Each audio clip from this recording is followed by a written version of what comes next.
All right, hello everybody. Hope everybody's having a good week this week. Yeah, well, we're just gonna give people a chance to come in here. So I'm gonna step away from the computer, or step away from the camera for a moment to go take care of some stuff real quick while we wait. I'll put some music on for everybody to um, enjoy. If you can, like and share the stream.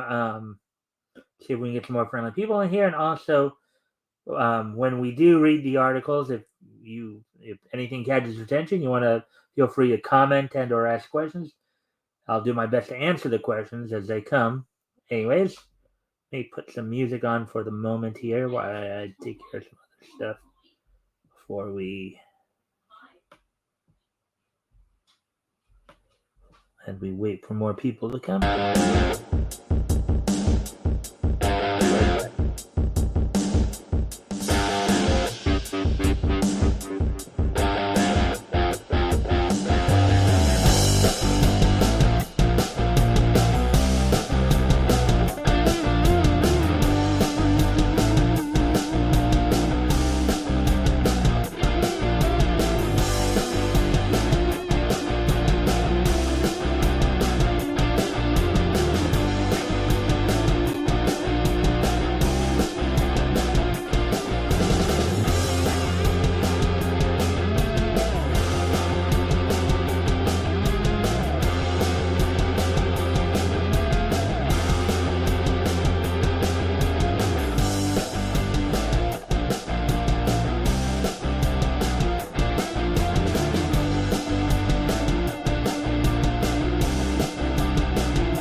All right, I guess we just had three, but then that person had to go. Anyways, hopefully they'll be back. Um, yeah, we're just waiting.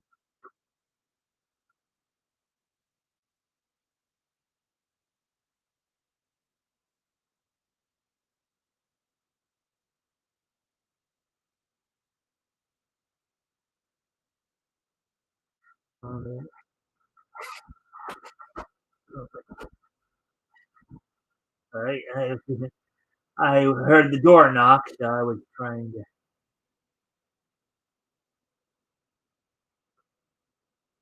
guess my sister's going to fix that. Maybe it's not the yeah.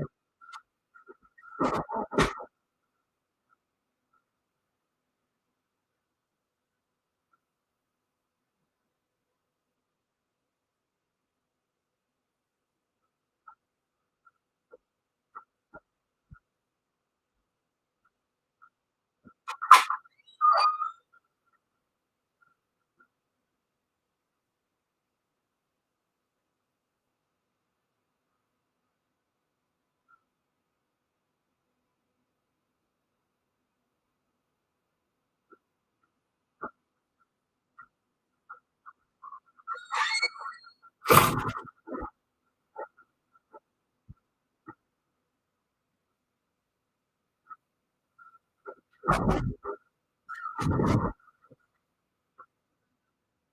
right. Anyways, there was somebody at the door, so let my sister know. Anyways, see what time is it now?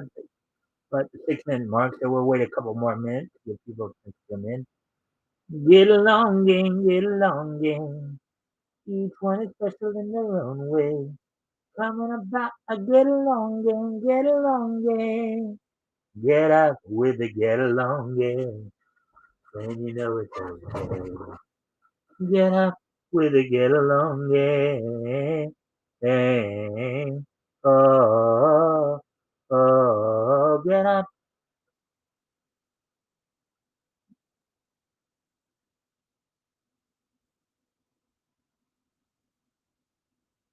Anyways, ah, let's see what else. Conan, the adventurer. Conan, man of bravery. He's more powerful than any. Well, hello. We have a third person here. Hello. I hope you're doing well. We're just of course waiting around for people to come in. Let's see. We're just past the 7 minute mark. Hey Timothy. All right. You guys notice Timothy put up his Indiegogo page for Melvin 2. If you guys want to check that out, still at 65%. Right. Well, if you guys want to check that out, put the put the he put the thing in there for you guys to. And if you haven't already, you guys can like and share the stream so we can get some more friendly people in here. That'd be very appreciated. Um. Anyway, so now we got some people in here, so we're coming up on 8 minutes. So might as well go over what's on top for tonight. I've got 5 articles I'm going to go over tonight, all from Bounding into Comics, 4 anime related, 1 comics related. Among the anime related, of course, well, one of them is actually more like a manga. Do a little a profile piece on Gankutsuo, why it was considered so unique, and whether or not it would hold up today. We got an article on Fire Force. So those are Recruit Rhapsody, and they're going to also talk about why Sword of the Apocalypse is the perfect manga for Halloween. Also, on the comic side of it, DC is planning on releasing the next Blue Beetle issue in both Spanish and English simultaneously. So that's going to be very interesting. Also, the Wrestling Roundup and This Day Meets History. So without any further ado, now that we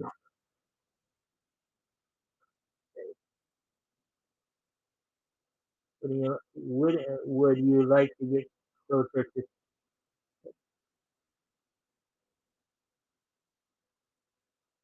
Huh? I know you would there. Yep.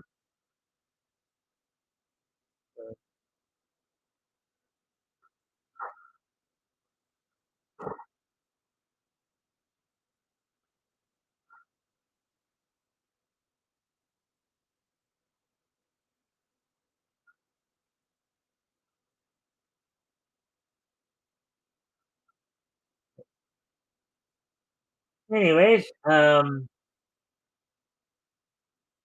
we shall now continue on here. Um,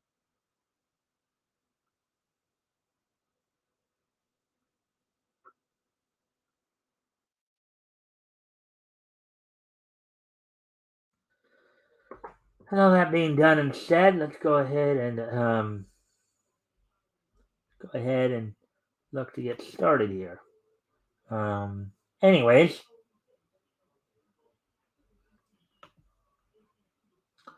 let's get going with these articles here now.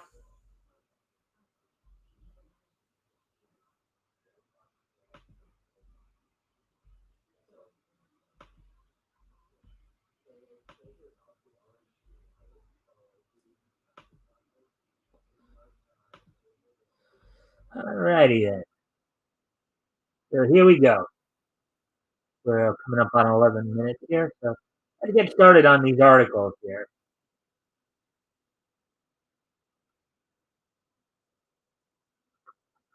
And as always, guys, if anything here catches your interest, feel free to comment on it or ask questions. I'll do my best to answer the questions as they come. Um, Also, if you haven't already, you can like and share the stream to see if we can get some more happy, friendly people here. That would be terrific. Anyways, let's get going on this. What made Gankutsuo so unique, and does it still hold up today? 2004's Gankutsuo is probably one of the most visually iconic anime to date. But does its eclectic vision stand the test of time? Now, just to let everybody know, Gankutsuo was an anime where it was based partially on I believe one of Edward Allan Poe's books. I believe, or Edgar Allan Poe's book. I believe it was based on the. I could be wrong. I think I'm trying to remember. I think it might have been the cast of a Gelato, I believe, but I'm not really sure. If I stay here. Anyways, article by Nikki Rodriguez published 1 day ago. So Hanzo has produced a number of memorable anime, with perhaps the Count of Monte Cristo. That's what it was. Perhaps one of the most notable being 2040 Kankutsuo, The Count of Monte Cristo. That was the Edgar Allan Poe they adapted. Count of Monte Cristo. Count of Monte Cristo. The series is immediately recognizable for its avant-garde visual style, melding together classic Japanese ukiyo-e with 19th century Western art styles and the innovative fashion designs of Anna Sui. Kankutsu cemented itself as an anime that can be recognized by any and every frame. Yes, visually it was very avant garde. It was very eye catching. You know, I know it did grab a lot of people's attention when it got, even when I watched it, I kind of noticed it was kind of very probably one of the more uh, unique and not just animes but programs in general that I've ever seen. That said, few series have endeavored such an extensive and eclectic visual design in this specific way. Has Gankutsuo's visuals stood the test of time, or is it too extreme compared to the generally more streamlined visuals of anime today?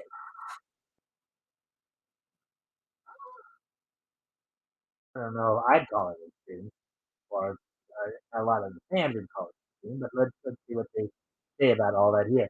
Gankutsu is inspired by the Count of Monte Cristo. Kankutsu, okay. It wasn't Edgar Allan Poe, it was Alexander Dumas. My mistake.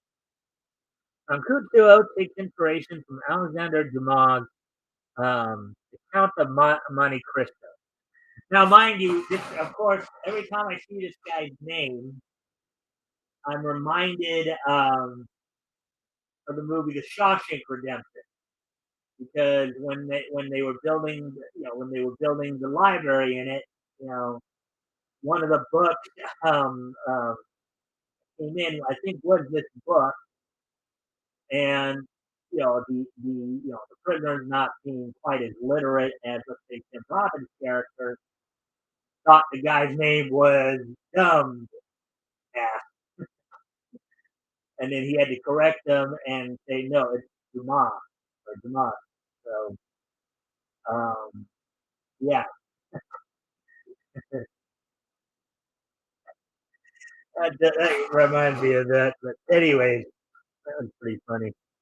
The anime primarily adapts the storyline and carries many of the same thematic elements. though it's set in a highly decorative, futuristic sci-fi world taking place in 5053, um, basically the 51st century. So that would be like 300 years from now, or 30 centuries from now, so 30,000 years from now, I guess. Uh, no, actually, so 30 centuries, so 3,000 years. Okay. Confucio followed former sailor Edmond Dantes after he escaped from prison to exact revenge on those who betrayed him. Aided by a mysterious demon known as Confucio, Edmund dons a new identity as the Count of Monte Cristo to embed himself in high society and take his enemies down one by one. The series features elaborately detailed. I remember it was the LA voice crew that that that did that dub was, I think it was dubbed out here in LA. I think it might have been I don't know, might have been Things. Things Do may have been the one to dub it. But I know like Famous and Price played the lead character in it. I believe Johnny Young Bosch is actually in it too, as one of the supporting characters. In the English version of it, in the English version of it. Um, the series features elaborately detailed patterns in its costume designs and backgrounds. Like many animes, the patterns of Kankutsu don't move or take the shape of the character's clothes, creating an intersecting optical illusion, um, as everything else is animated while the patterns remain stationary. Um, However, given that the series makes such heavy use of patterns in almost every aspect, it may initially be a little jarring for new viewers. Yeah, this is one of those animes probably have to be careful of watching, especially if you have some like epilepsy or you're prone to seizures. This watching this kind of anime could have could have could cause you to have a very similar effect to what happened in episode 38 of Pokemon. The whole strobing and all that. Anyways, the incredibly detailed European 3D architecture, in combination with the equally, if not more, detailed patterns, evoke a lush, high-class ambiance fitting for the story. The characters' subtly colored outlines help build a contrast against a variety of textures in their costumes and the background. While the abundance of detail may be dense in comparison to current series, it's executed with purpose. Mancuso delivers design with purpose. It's safe to say not many series out there reach the same level of avant-garde in their visual, with perhaps the closest exception being the 2007 anime Mononoke. Um, while Kankutsu came out in the early aughts, its unique visual direction shouldn't so easily be thought of as outdated. It may be a huge contrast to the sleeker, more streamlined designs of most present day anime, but the purposeful use of texture was simply another form of technical innovation to serve the story. Yeah, I'd say that was a good analysis there. If anybody else would do it.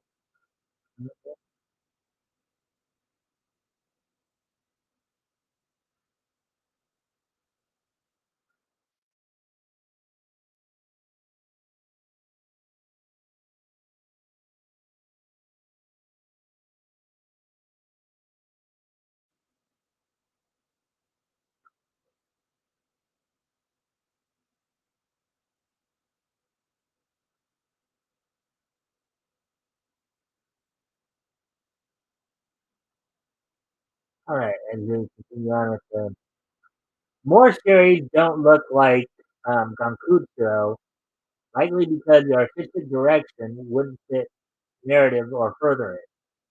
Gankutsu's visuals are immersive and contribute to surreal sci-fi environment in the 19th century upper crust society from which the series draws inspiration. So they're saying is the animation for the series works because of the story itself, basically, how the story was presented. There are a variety of reasons an anime might stand out and forever be memorable, and visuals are often a big factor. Excellent smooth animation in combination with unique designs help make a series engaging. And Gankutsuo takes that to the extreme. It's a style that isn't easily copied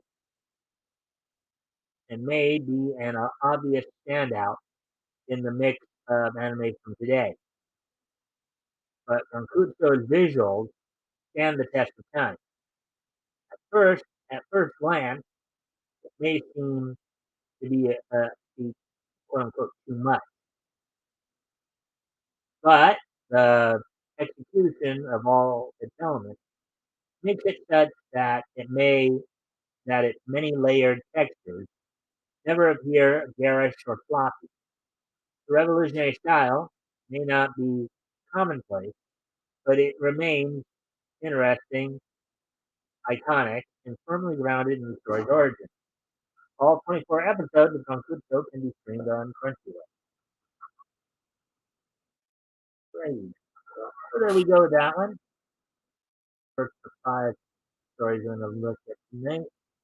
Ready to set up for the next one here.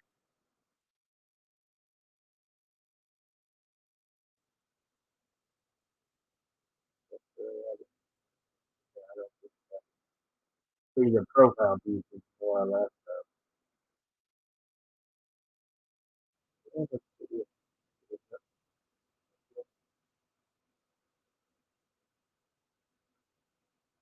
All right. So with that, let's move on to the next story here.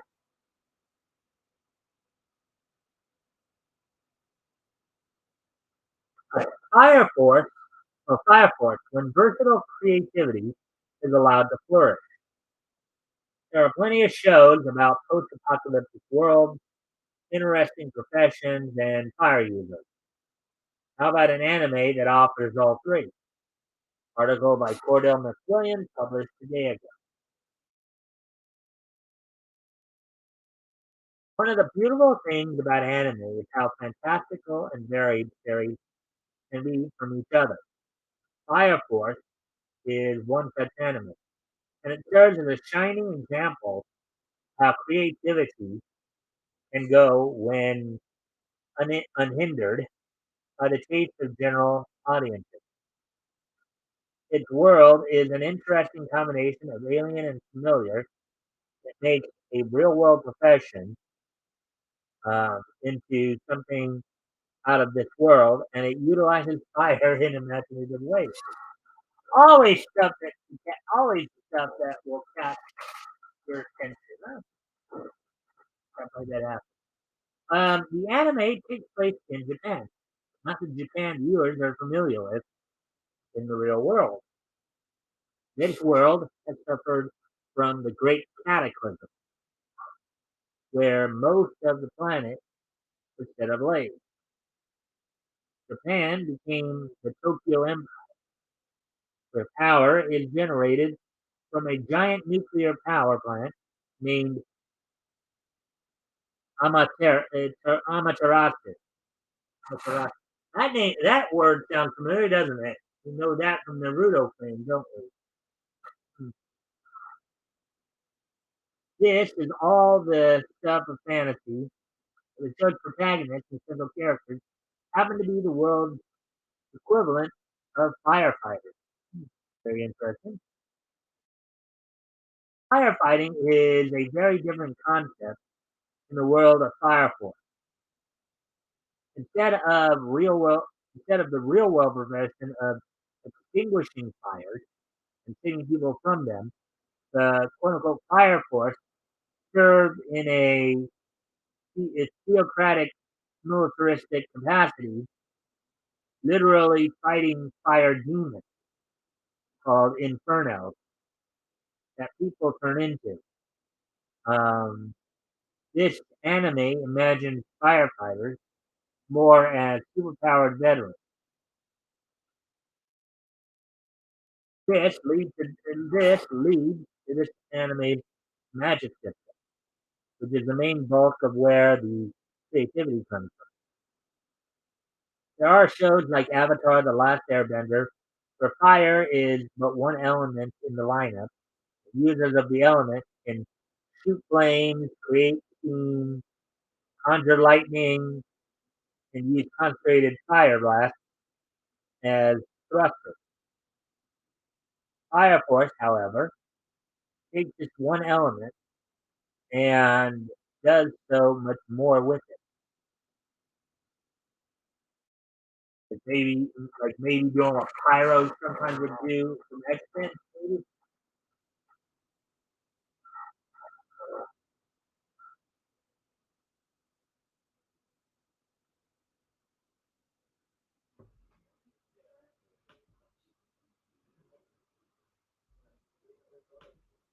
Hmm.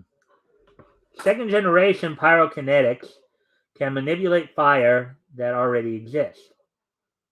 Once the fire is produced, they can manipulate it in a variety of ways, as Maki does, using technology to help her have more devastating destructive force.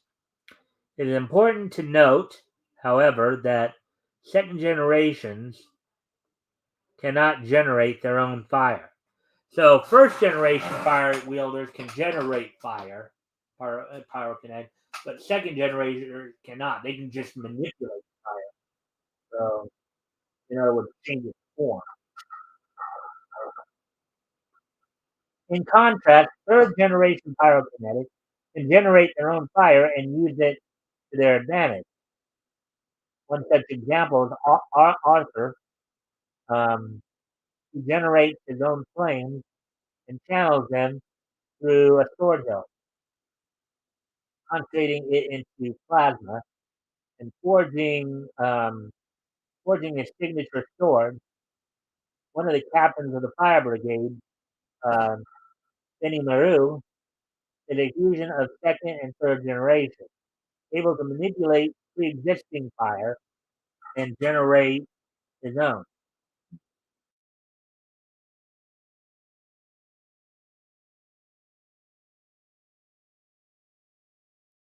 Viewers are also presented with what's referred to as fourth generation pyrokinetics. These are individuals who have awakened their Adola burst and Adola link. This is essentially a generation of pyrokinetic that can access more potent hellfire. Whoa!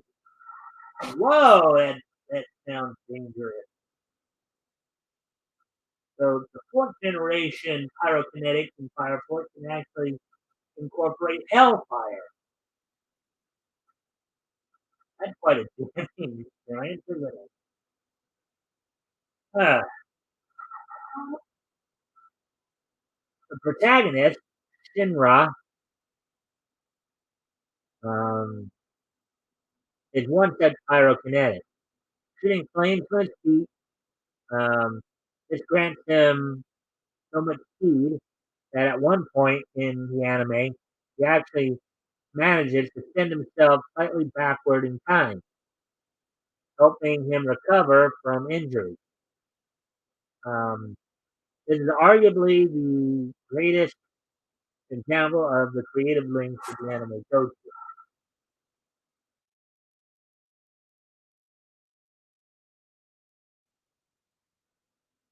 Ah, hey, Troy!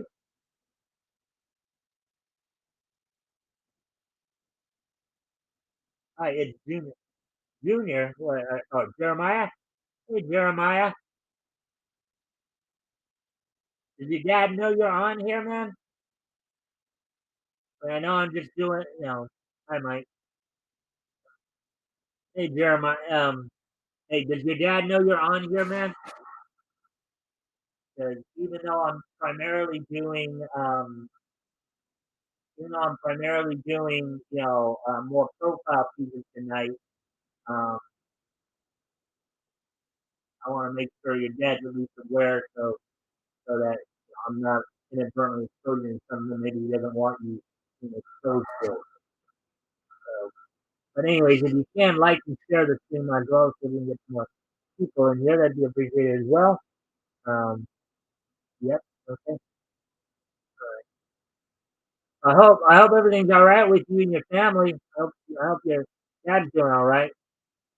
I know he's been kind of coming on a little bit here and there lately, but I hope to see him back soon. If you can pass along that I said hello, and but you're welcome to say and anything again here catches your interest. Feel free to comment on it or ask. Um, anyways, we're gonna finish off the article here, and then we move on to the next story. All right, so this anime has such an interesting, unique world. So Stealer is purely a fire-based magic system. The element is pushed to its physical, logical, and magical extremes, giving the viewer an experience that's nothing short of completely unhindered creativity. Anyway, so that's that for that.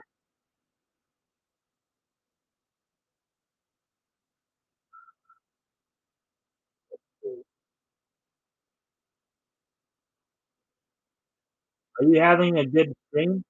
Well, you you just came in, so that made it better because now I got one more person watching.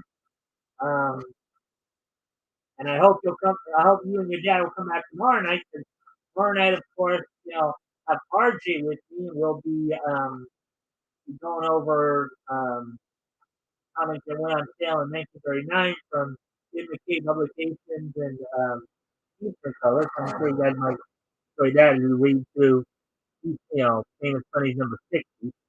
Um, but, the more people I have, the more people are engaged, the happier I am. So uh, glad you're here and glad you're engaged.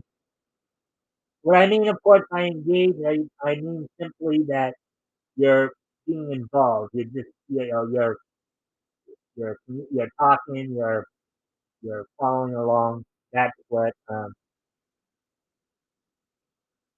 or I will. Um, anyways, getting ready to move on to the next article here. What we going over here.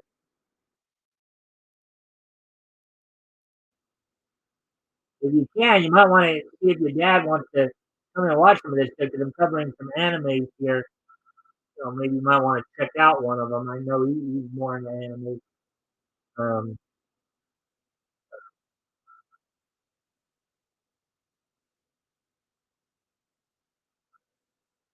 anyways, um, recruit um, rap, recruit Rhapsody highlights the difficulties of corporate life in Japan. Um, no spoilers. Okay. Recruit Rhapsody examines the difficulties of finding a job after graduating from university in Japan, how students are forced to socially conform. Article by Gregory Segal, published one day ago.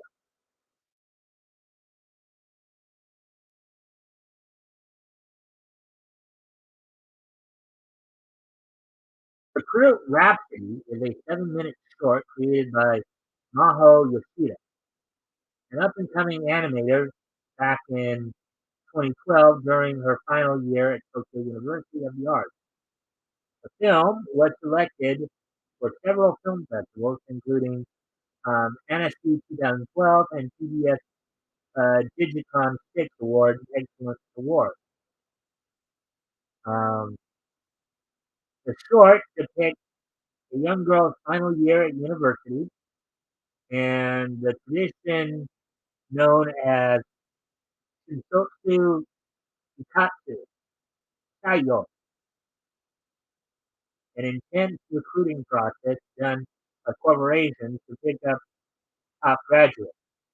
As the narrative progresses, um, viewers witness the stresses the job market in Japan can cause and the risk that can occur if one doesn't get hired straight out of college.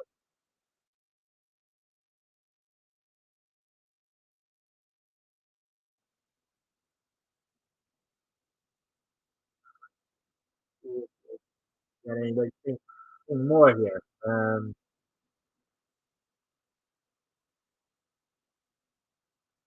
Having a good day? Well, yeah, it's been pretty good, pretty productive.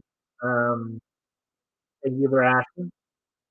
Uh, Again, if you can like and share the stream, giving it to some people here, that'd be great.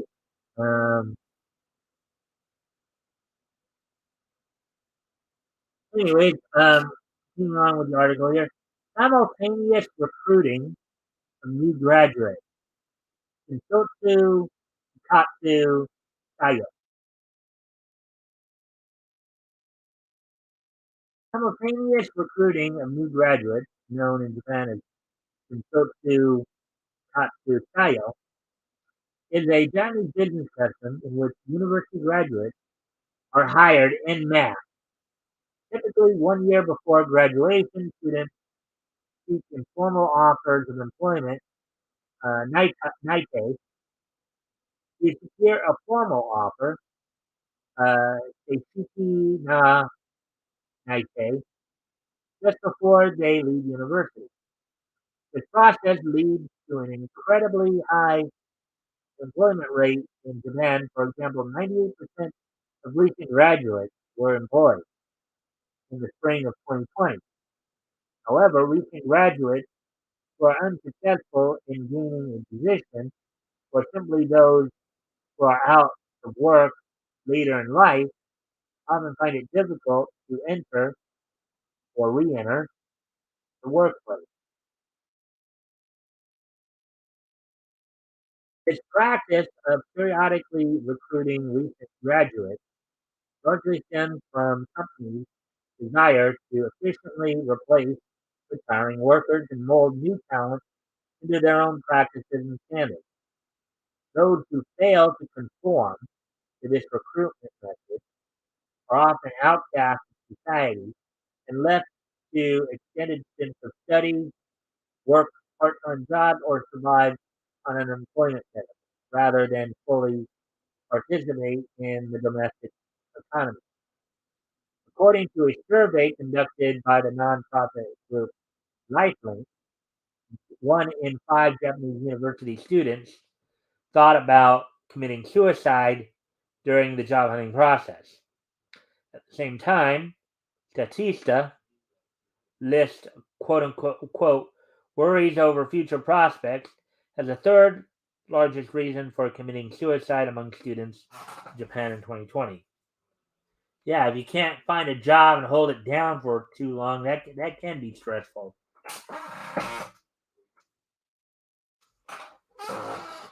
In 2018, due to public criticism, an influx of foreign firms who aren't bound by these guidelines, and the rise of a new generation who question this societal standard led to the Japan Business Federation, the Keidanren,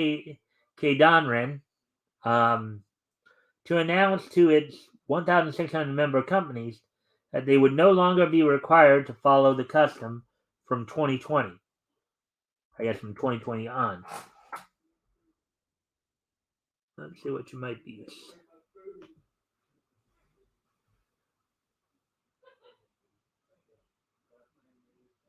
proud. Okay. Ah.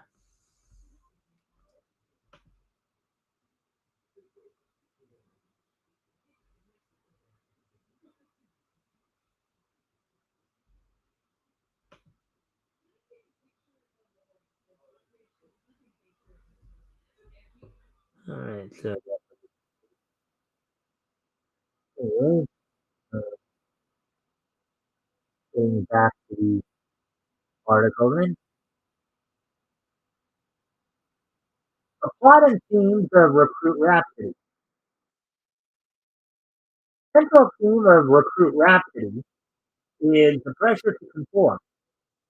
The short protagonist is plunged into the world of work in which the fun and excitement of her youth are quickly snatched away from the bright hair, clothes, and overall individualistic style of her companions are suddenly converted to drab business attire in which uniformity is the name of the game. So that takes into what's happening up here.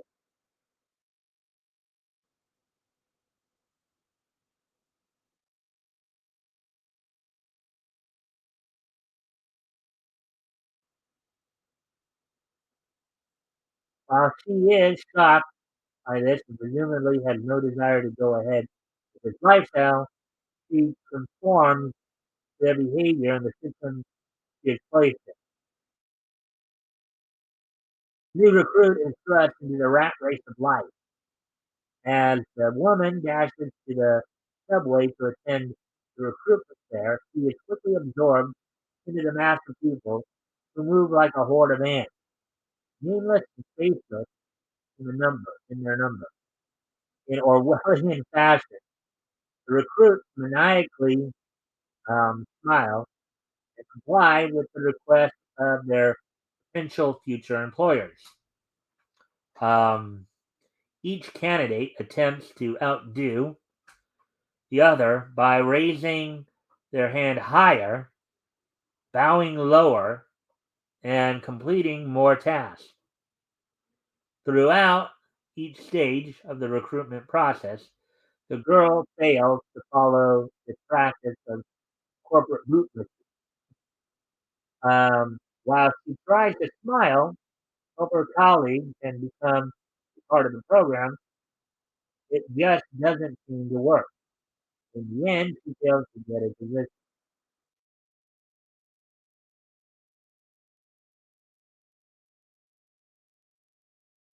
Whoa, that's an interesting look.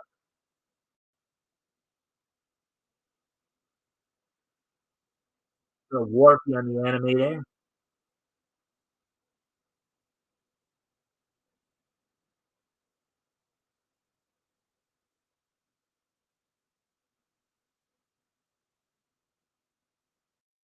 Let's see. As her friends join a black sea of the employed, she is left deserted, jobless, and futureless. However, she doesn't let this get her down. Instead, decides that she will try harder than she did previously to fit within the system. Whether it's taking notes faster, smiling harder, or answering questions with even greater enthusiasm, she seemingly flies through the recruitment process. However, she once again faces failure and doesn't receive a position. Recruit Rhapsody manages to excellently dissect the issues surrounding finding work within Japan and highlight how some people aren't able to conform to the one-size-fits-all approach that's traditionally been viewed as the only way forward in the workplace. Maho Yoshida's fluid animation combination with the high notes of violin in its musical score makes for an entertaining and insightful watch that a must for anyone who is considering working in Japan. Now, that seems like a very interesting anime there. It's anime short. We already got through three of them. Uh,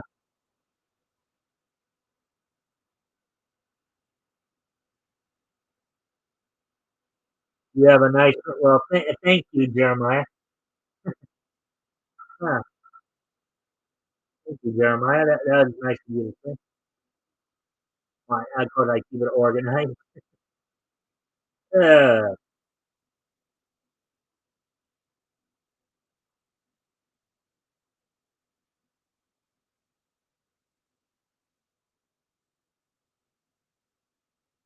anyway, um,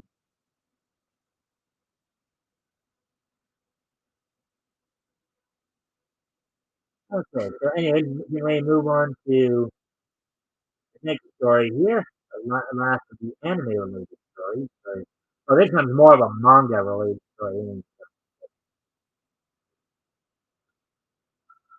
Force of the Apocalypse is the perfect manga for Halloween. Fans of the delinquent genre um, need to read the shonen sci-fi series What of the Apocalypse this spooky season. Article by Gui Kami. Well, it's narrative.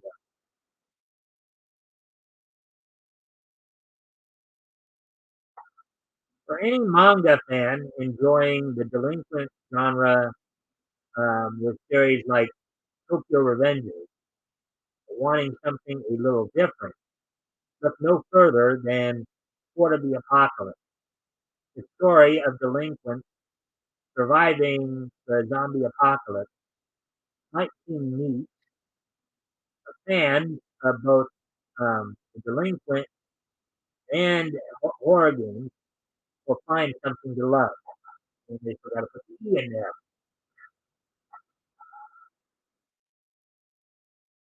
As a standalone manga lacking an animated adaptation, this is a title that can easily slip through the cracks.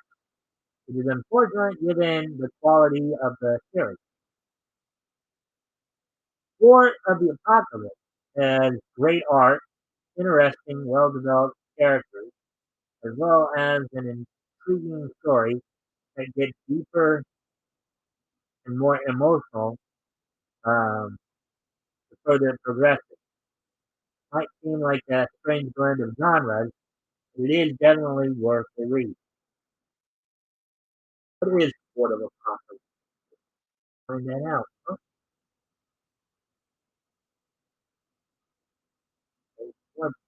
Hello, everybody. Glad to see more people coming in. You guys can like and share the stream so we can get more friendly people in here. I'd be appreciated. Go ahead and see what else is up here. Let's see. As mentioned above, Court of the Apocalypse is about a group of delinquents trying to survive worldwide zombie outbreak. I think it should be survive a worldwide zombie outbreak. The story follows four young men in a juvenile correctional facility named Yoshiaki Maeda, Go Iwakura, Masafumi Yoshioka, and Mitsuru Yamamori. While the latter three had been cellmates for some time, the story begins once Maeda arrives at Shorin Academy, the facility the boys live.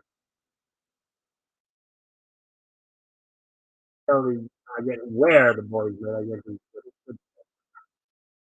The editor didn't pick up on some of this stuff. Some of these little grammatical errors here. Bad editor, bad editor.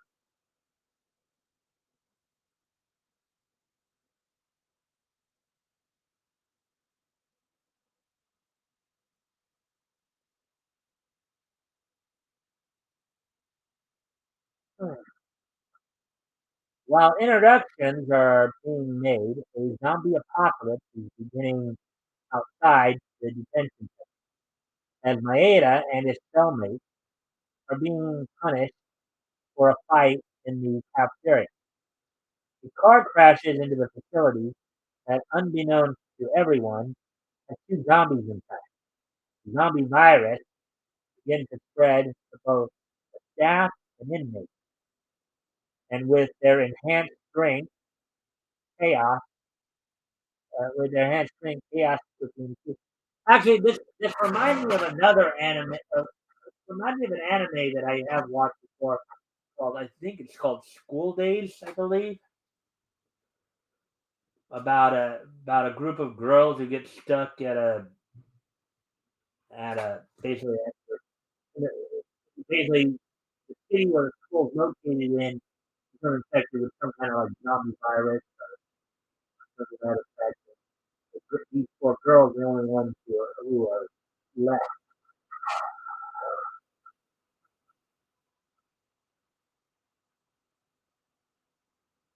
Thankfully, due to the detention center having naturally strong defenses, keep the inmates inside, it is also capable of keeping the zombies out, providing some sense of security um, once the zombies inside are dealt with.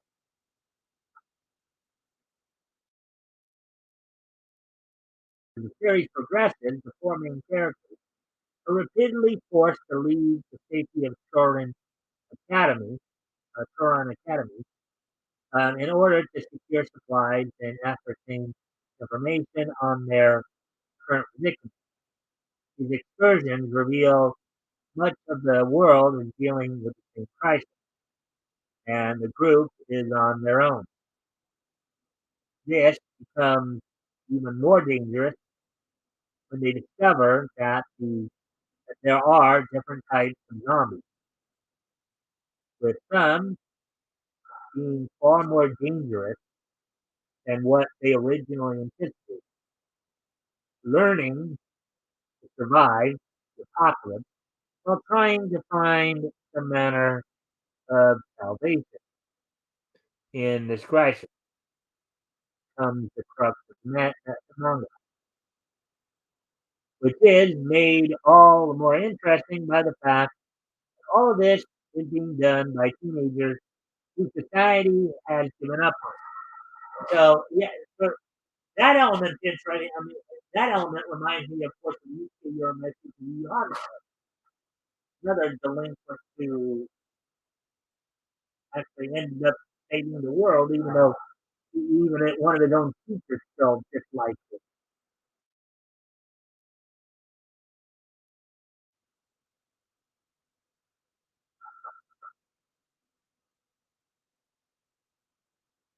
Anyway, you're on here.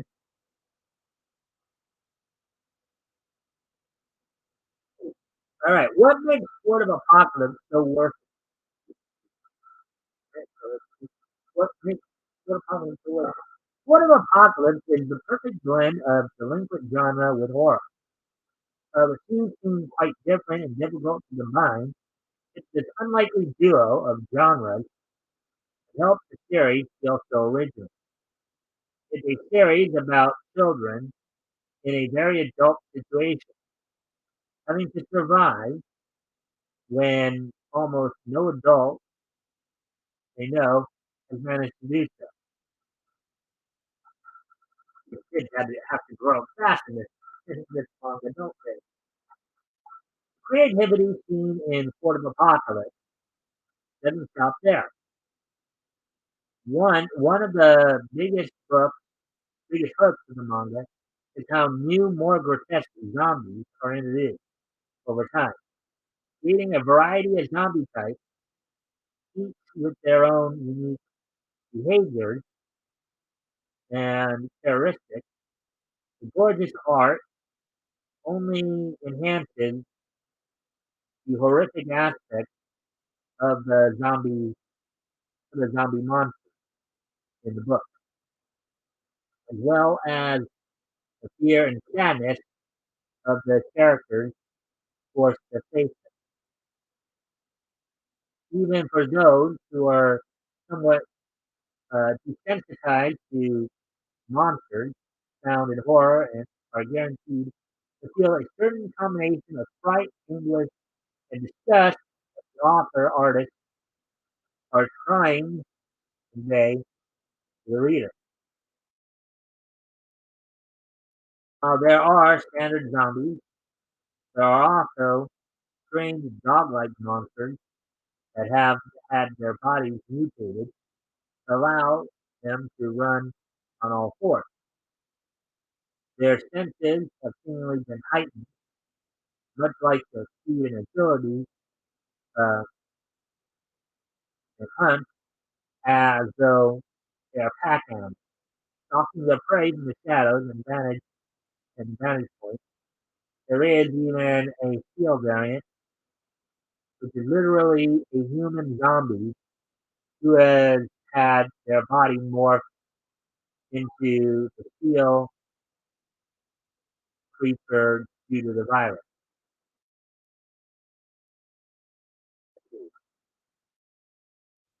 So, expansive zombie world um, building, apocalypse world building.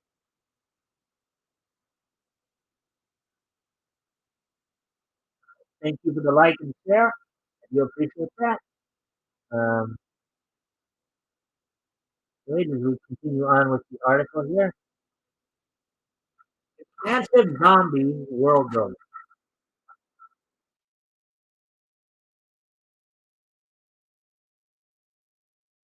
At one point, the series shifts focus to one of these special zombies referred to as the Bokor, quote unquote, by the characters as it resembles a voodoo priest. It has the power to control zombies as well as heal from any wound. And it soon becomes apparent that it might hold the key to their salvation. The zombie, this type of zombie is easily the most dangerous and perhaps the most um, frightening, as it seems to have a certain degree of intelligence and is able to invigorate all other zombies, making them physically stronger and faster than before. The mystery surrounding the Bokor and one of the driving forces in force of the apocalypse and add a certain flair of intrigue to the series as a whole, especially as it seemingly takes an interest in hunting down the 14 through its attempt at catching them. The 14 end up learning more about the intricacies of the zombie virus. They even see how others outside their detention facility have interpreted the event, as well as the Bokor itself, creating a very interesting dynamic and storyline surrounding their opposing ideologies. This would obviously make a good anime if they ever did decide to do an anime adaptation. This would make a very interesting anime they could probably prepare in the fall season.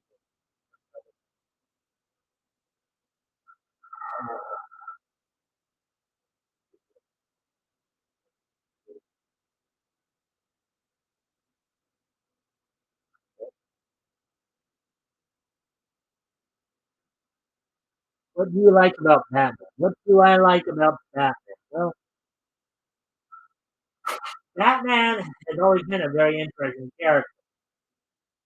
Despite the fact he doesn't have any actual superpowers, he goes out and he just excels at everything.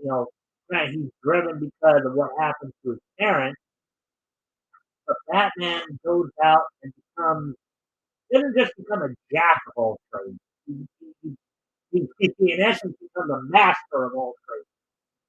Where if not a king of all, well, maybe he's saying king of all trades, like king of the wolf before.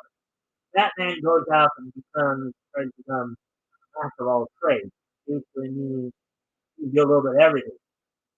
One part criminologist, one part doctor, one part uh, detective, one part strategist, one part martial arts expert. Yes, he is cool. Batman is cool. So that's why over the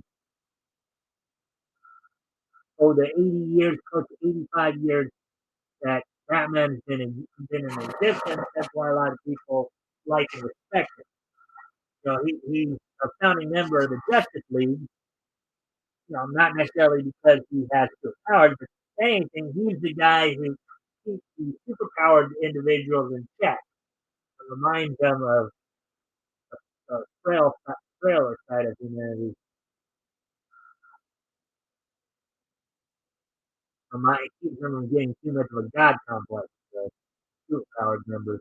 Anyways, getting back to the article here, the main characters are also responsible for making the series so enjoyable.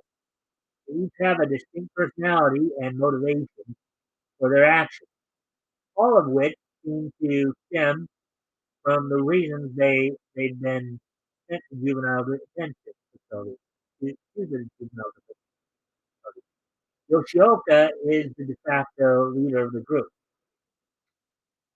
Yamanoe, nicknamed Newman, is the brain. Iwakawa, I guess Newman and maybe Seinfeld, I guess maybe. Iwakura is the muscle. Maeda acts as the quote unquote heart. Usually, when a character is the heart, they're usually the heart or the conscience. The heart or conscience. Batman at times can be the heart of the conscience of the Justice. You know, um,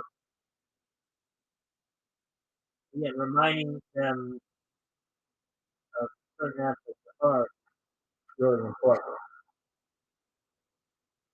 Admittingly, this isn't anything new for a zombie apocalypse survival team, but the dynamic between four youth, as well as the deeper aspects of their characters beyond just their archetype, does make them all very interesting. The very interesting character development would be nice to see this get adapted into an anime. I don't know if they probably will. I mean, this is from 10 years ago.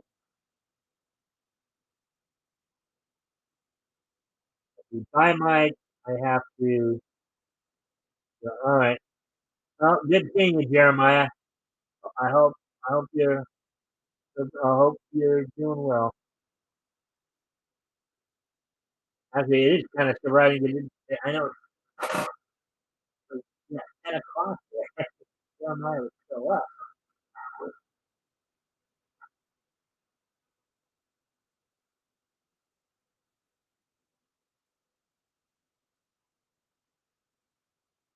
Okay, so anyways, as we continue on here, and I thank Jeremiah for being here. It was very nice to see him.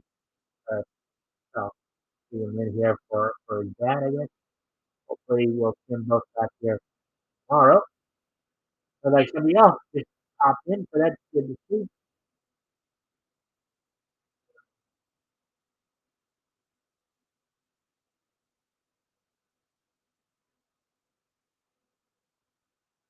Alrighty then. So let's see on with the article here.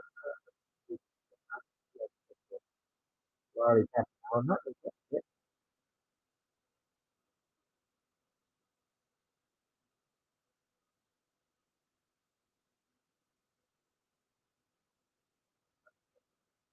there we go. So here we go. Before boys being delinquents adds another layer to the series. The delinquent genre is known for having extremely flawed yet likable characters. With those very flawed, um, actually playing a huge part in winning over the audience, their flaws are a huge part of Trouble Awkward's character, as it is their flaws that set them apart, as well as have a huge hand in fueling their desire to live through this zombie outbreak. Um, the whole process has forced them to have to accept themselves of who they are, flaws and all, and use their talents and behaviors that many would consider less than admirable to survive.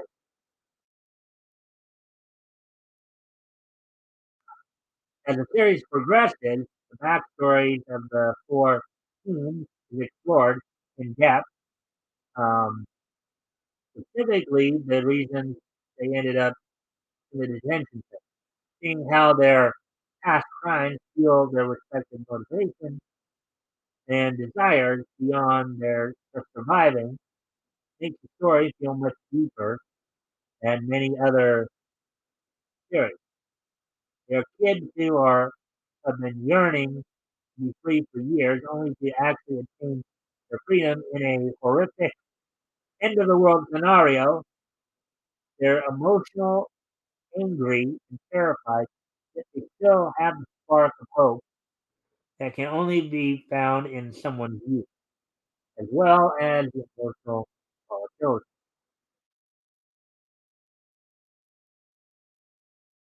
Fire within them.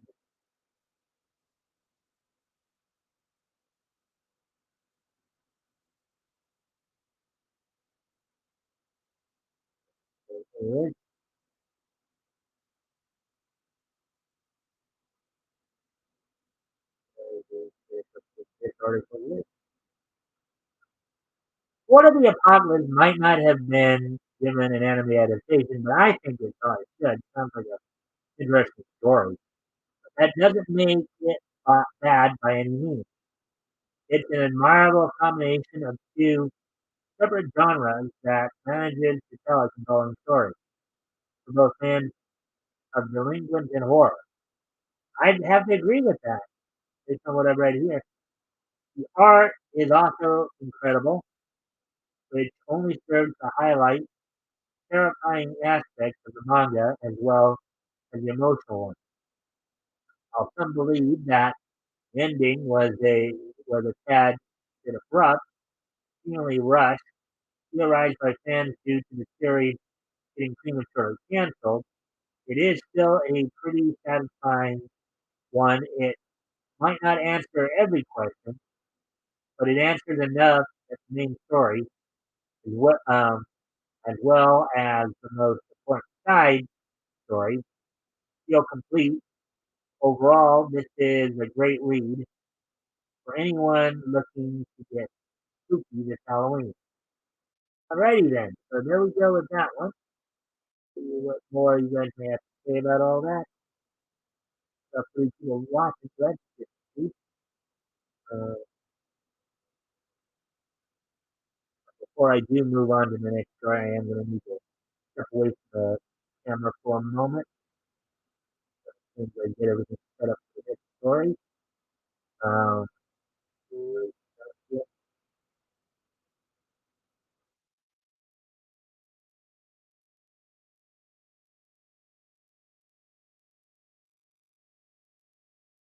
this is a long comic story we'll get into.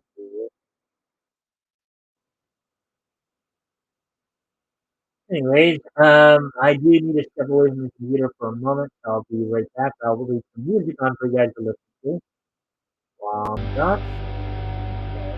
Be right back.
All right, I'm back. So now we're going to get started. Next article here. Hope everybody is enjoying the content. And we made it last. All right, Blue Beetle's new series will be released in Spanish and English simultaneously. Give me a sec here while I do something real quick.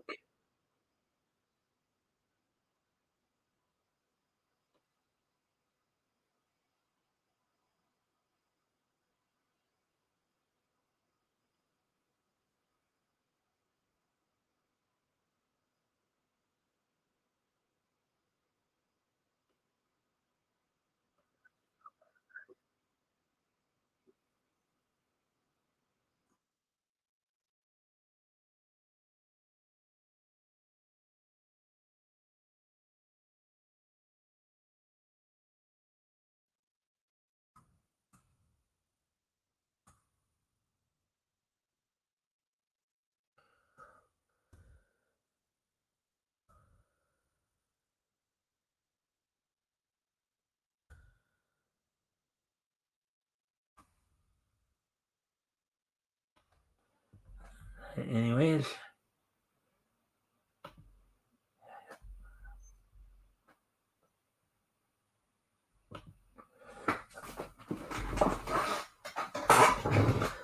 Blue Beetle's new series will be released in Spanish and English simultaneously. I think I did say that already. Anyways, let's get to it. DC Comics announces the upcoming Blue Beetle Graduation Day 6-issue series will simultaneously be released in both Spanish and English. Now, everybody knows the current Blue Beetle, as I recall, is Jaime Reyes. So, article by Brian Schwartz published 11 hours ago. All right, so Josh Trujillo and Adrian Gutierrez's upcoming Blue Beetle Graduation Day limited series will simultaneously release in both Spanish and English. Blue Beetle Graduation Day #1 arrives in November from DC. Trujillo and Gutierrez. The publisher announced on October 6th, which was yesterday, that the six-issue series will simultaneously be published in Spanish and English language versions, both of which are currently available for pre-order at local comic book shops. Trujillo also posted about the announcement on his Twitter account, noting that Lucas Gaetoni is responsible for lettering both versions. There are some images here from that comic book.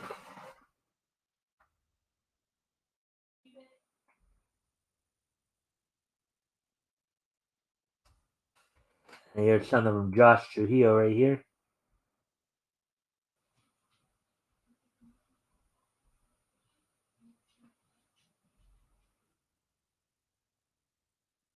All right, this is Blue Beetle Graduation Day gives Jaime Reyes his time to shine.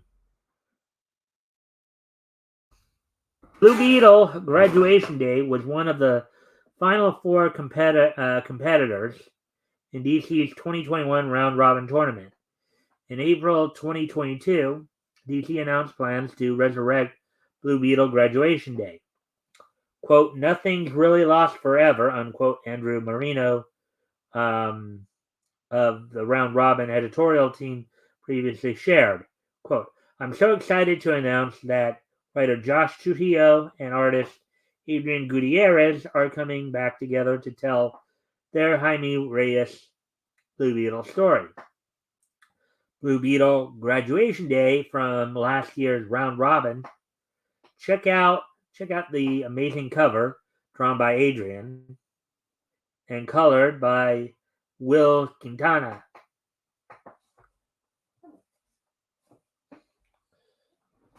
I couldn't be more thrilled to edit this story. It's been a long time dream of mine. Make sure to keep an eye out for more Blue Beetle news coming soon too. Unquote.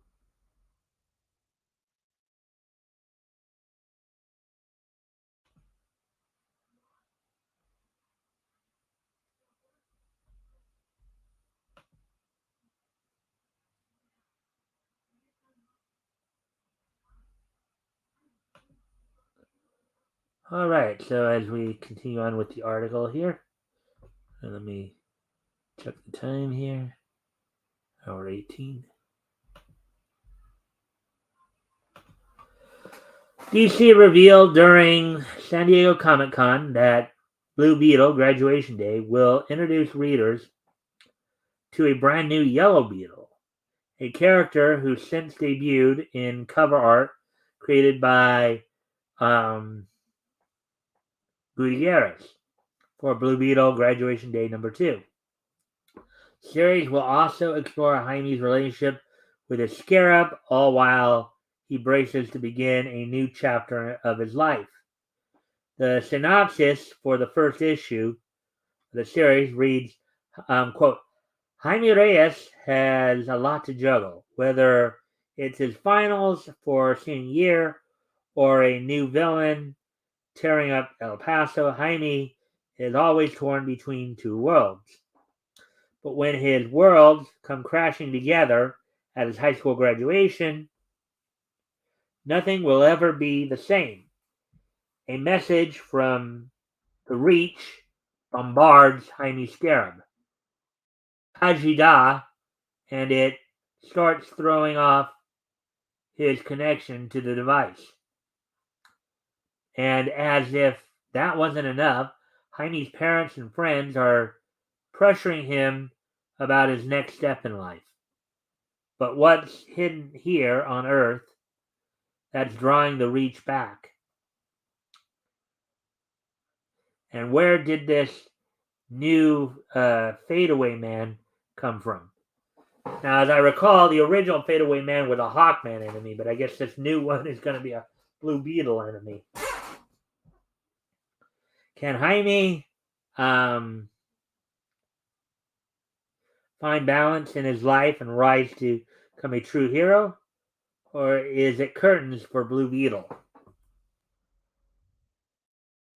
Blue Beetle Graduation Day features cover art by Gutierrez and Quintana, and variant cover art by Cully Hammer, Rafael Albuquerque, and David Marquez. Hamner. DC also revealed a new Papal Picardo insert designed by Ivan Placenci, which will be polybagged with a foil edition of the issue's main cover. Blue Beetle Graduation Day #1 releases November 29th from DC. Okay, so we're done with all the articles. I was going to run a little short tonight. Just try to things back to maybe closer to, getting them back to averaging out 2 hours here. But with that, we still do have the wrestling wrap up and this day in each history to go through. So why don't we go ahead and talk a little bit about what's been going on, what news came out about pro wrestling today. On the WWE side of things, they've been talking a lot about dropping some of the more gimmicky pay-per-views, and the latest victim of those talks is the latest victim of those talks is the Hell in a Cell. Let me see. Somebody just wrote something here. All right. A action. Let's see. Now that Jeremiah is gone on Batman, he is so cool.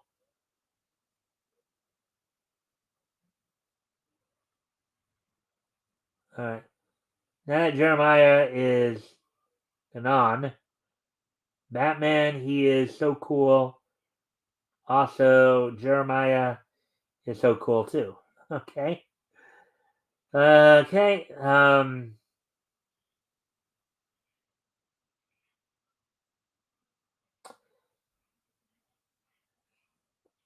Toys, is that you? Are you okay there, man? Um, Seeing some typos going on there. Um,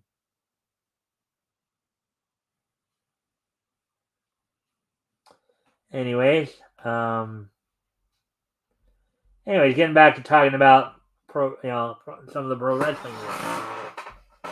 So, as the WWE, of course, continues to prepare for not this Saturday, but next Saturday's event from Saudi Arabia, Crown Jewel, um, there's been some interesting stuff. So, Liv Morgan, who was a part of the Chucky series, got killed off in the latest episode of that show. And as well, what's some other WWE needs coming out recently? Oh, they also are talking about the Boogeyman coming back to make an appearance on the WWE network. Not necessarily to any of the actual wrestling shows, but to one of the shows on WWE Network. But the Boogeyman, aka Marty Wright, who garnered some fame back in the aughts. First initially trying to get onto Tough Enough, but due to the fact that he lied about his age, they kind of kicked him off. But then he ended up becoming part of the WWE roster anyways, with the Boogeyman gimmick. So he looks like he's coming back. And we also, so now with all that, that's the WWE news. So talk a little bit about what's been going on with AEW the last. So first off, last night's Dynamite saw Jon Moxley in the main event retain the AEW world title over Penta El Zero Miedo. Some people were critical of the match because they felt Moxley couldn't keep up with Miedo's speed, but it's still a pretty good match nonetheless.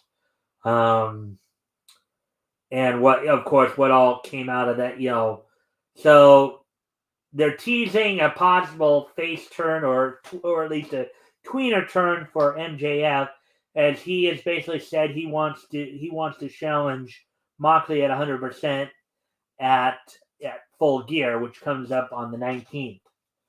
However, the firm decided they were going to intercede, and MJF abruptly, pretty much promptly fired them for that. Now, that wasn't the first thing the firm were involved with that night, as the Gun Club interfered in the number one contenders match for the AEW World Tag Title match between Swerve and Our Glory and FTR, costing FTR the victory and giving Swerve and the Glory the victory over FTR. As right now you have both the Gun Club, Austin and Colton Gunn, and the newly arrived Kingdom tag team of Mike Bennett and Matt Taven with Maria, in their corner, managing them, seeking the Ring of Honor tag team championships. So we'll have to wait and see how that all pans out. As well as the show started off with a very solid match with the Blackpool Combat Club defeating the Jericho Appreciation Society. Claudio and Wheeler really, and Claudio displayed some incredible strength, simultaneously giving Chris Jericho the giant swing and Daniel Garcia an airplane spin. That was cool. That was a cool thing to watch. Jamie Hayter solidified herself as a top contender to the AEW interim women's world title, as she defeated former AEW world champion Rio. And Bryan Danielson, of course, defeated Sammy Guevara on the show as well. So now this Friday, you got Wardlow defending the TNT Championship against Matt Taven. I think there were a couple other matches too. And then on Wednesday's Dynamite, you have Jay Lethal taking on Darby Allin again. You have Chris Jericho defending Ring of Honor title, but opponent has yet to be decided. And in another three-way match, Orange Cassidy is going to be defending the All Atlantic title next Wednesday against Luchasaurus and Rey Fenix. So that should be an interesting card to check out.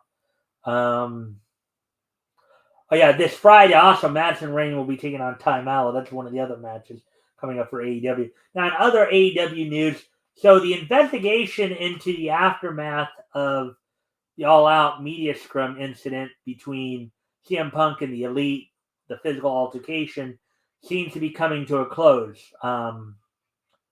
As from the looks of it, looks like the Elite could be returning soon to AEW television. Kenny Omega and the Young Buck could be returning soon to the roster. Now, of course, that may cause some problems in terms of, getting more and more people to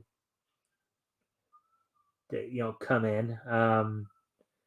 As they talked about how Mero hasn't been used a whole lot lately. When you have that many guys and you're trying to find that spot for them, it's very hard. And this is obviously no picnic when it comes to that. So, so let me see what else. What else is there? And also as we've been talking about, it does look like AEW is looking to possibly buy out CM Punk's contract. I think they are just trying to get rid of him any way they can. The holdup has seemingly been the no compete clause, which that's been the issue. That's why. But essentially, I don't think we're gonna see CM Punk back in AEW. I think he just buried himself with what happened with that.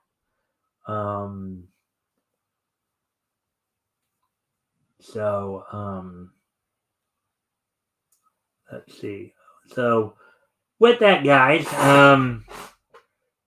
looks like it'd be a good time to start winding things down now, as I got through all the wrestling news and all the other articles here. So today being Thursday, October the 27th, 2022. Let's take a look back at this day in each history. History! Maybe that's reviews. Let me remind myself of.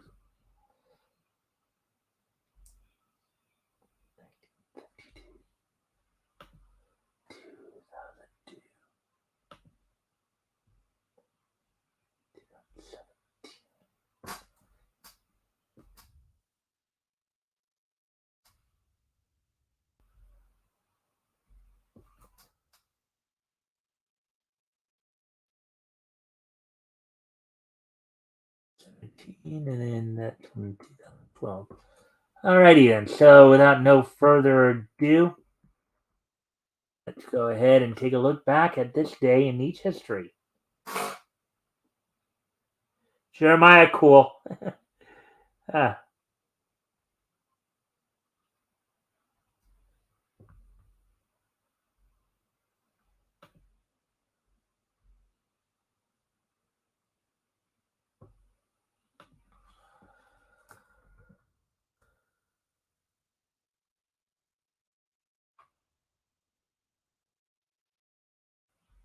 All right, so let's get ready for this. All right, first off, we're going to head back 70 years ago today, as on this date, 70 years ago from Marvel Comics. The following titles went on sale on this date 70 years ago today from Marvel Comics. Of course, at the time, it wasn't known as Marvel, I believe, at this point in time. They were known, let's see, from Current Detective Stories Incorporated, which is one of the companies that Marvel had. The 15th issue of Adventures of Terrors went on sale on this date back in 1952, 70 years ago today, for 10 cents, 32 pages. 32 pages. Also, from one of Marvel's from Western Fiction Publishing Company Incorporated, courtesy, which eventually became part of Marvel. Journey into Unknown Worlds number 15 also went on sale on this date for 10 cents and 32 pages. And one more 15th issue, Spy Cases, from Hercules Publishing Corporation, again a Marvel company. A bi-monthly title, went on sale on this date back in 1952, for 10 cents, for 2 pages. So from Marvel's previous companies, the following titles went on sale on this date back 70 years ago: Adventures into Terror number 15, Journey into Unknown Worlds number 15, and Spy Cases number 15. Trifecta of 15th issues there. Yeah, so cool. All right, so now moving on to the next piece of niche history here. Let's see now. On this date, 20 years ago today, in 2002, the Great Muta defeated Genichiro Tenryu to win the All Japan Pro Wrestling Triple Crown Championship in Tokyo. So this was, of course, Great Muta's second title reign as all AJPW Triple Crown champion. So on this date, 20 years ago today, the Great Muta defeated Genichiro Tenryu to become a two-time Triple Crown winner in All Japan. So with that now, moving on to the next piece of niche history. On this date in 2012, from Production IG, the anime film 009 regarding Cyborg premiered in Japanese theaters on this date in 2012, 10 years ago today. The film takes place in Cyborg 009's future timeline. This is part of the Cyborg 009. It looks like primarily a lot of the LA-based voice actors did this. So on this date, 10 years ago today, the Production IG's 009 regarding Cyborg premiered in Japanese theaters. Mike, it's so cool. Well, thank you there, Jeremiah. Or Toys, or whoever. All right, and finally,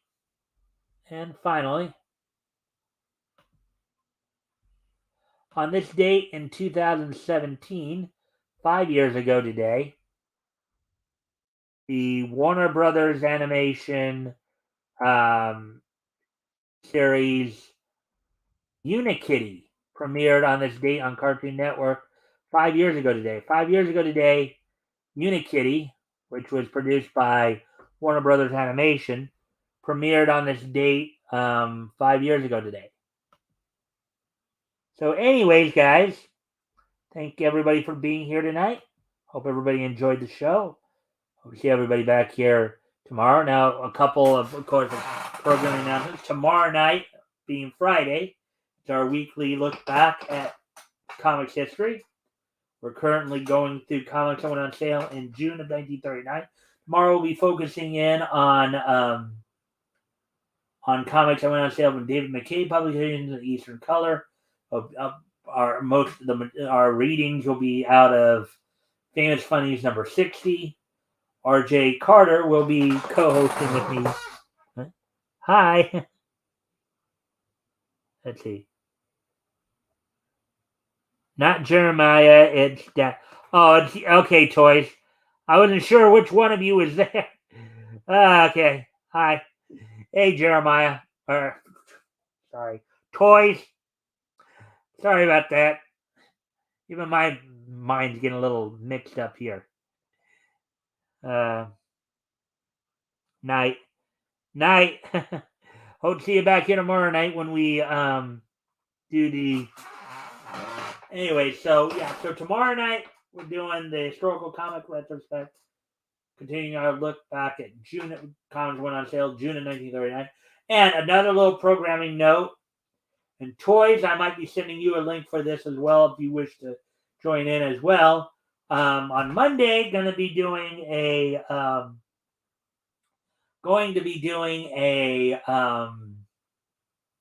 open mic, open panel, where I'll be, of course, much like how RJ does his, sending out links to people to come on and hang out. We'll probably be talking about, reminiscing about Halloween specials we watched growing up, maybe focusing on more like spooky type cartoons, like those meddling kids stuff, like Scooby-Doo, Jabberjaw, that kind of thing. But also, Casper the Friendly Ghost, what have you. And again, the Halloween specials as well. So hope to see everybody back here tomorrow. Bye.